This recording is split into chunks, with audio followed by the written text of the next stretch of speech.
सिदके दिल से हक की गवाही। हज़रत मौलाना अकरम अमान साहब एक बड़े आलिम दीन गुजरे हैं, अल्लाह करीम उनकी कब्र पर करोड़ों बरकतें और रहमतें नाज़िल फरमाए। वो फरमाते हैं कि एक शख्स ने उनसे एक वाक़या बयान किया कि उसका कोई अजीज़ मर गया और जब उसकी कब्र की खुदाई का अमल शुरू किया गया तो बज़ाहिर ऊपर कोई निशान नहीं थे, लेकिन जब कब्र की खुदाई की गई तो उसके नीचे से एक और कब्र जो है वो सामने आ गई। अब कुदरती तौर पर इंसान को तजस्सुस होता है कि जब ये कब्र खुल गई है तो नीचे देखा जाए कि क्या सूरत हाल है। जब एक दो पत्थर सरका के देखा गया तो नीचे जो शख्स मौजूद था वो इस हद तक महफूज था कि पहचान में आ रहा था कि ये फ़लाँ गाँव का फ़लाँ शख्स है, और उसकी कब्र में से इस कदर खूबसूरत और महसूर कुन खुशबू आ रही थी जिसको तमाम लोग महसूस कर पा रहे थे।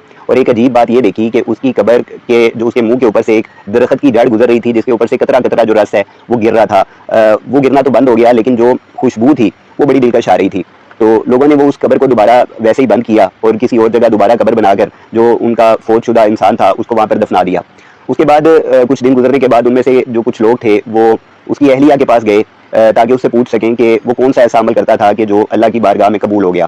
जब उसकी अहलिया के पास वो पहुंचे, वो काफ़ी बूढ़ी हो चुकी थी। जब उससे उन्होंने दरियाफ्त किया कि तुम्हारे शोहर का कौन सा ऐसा अमल था जो वो करता था, तो उस औरत ने बताया कि वो आम लोगों की तरह जो है नमाज रोज़ा और इबादत करता था, अपनी मजदूरी करता था, लेकिन वो पढ़ा लिखा नहीं था। इसके बावजूद वो रोज़ाना कुरान करीम की किताब को खोलता और उसकी एक एक लाइन के ऊपर उंगली रख कर ये कहता कि या अल्लाह तूने ये भी सच कहा है, या अल्लाह तूने ये भी सच कहा है, और या अल्लाह तूने ये भी सच कहा है। अल्लाह रब्बुल इज़्ज़त को उस शख्स की ये अदा इतनी पसंद आई कि अल्लाह ने उसकी जो आखिरी मंजिल थी उसको जन्नत के बागों में से एक बाग बना दिया।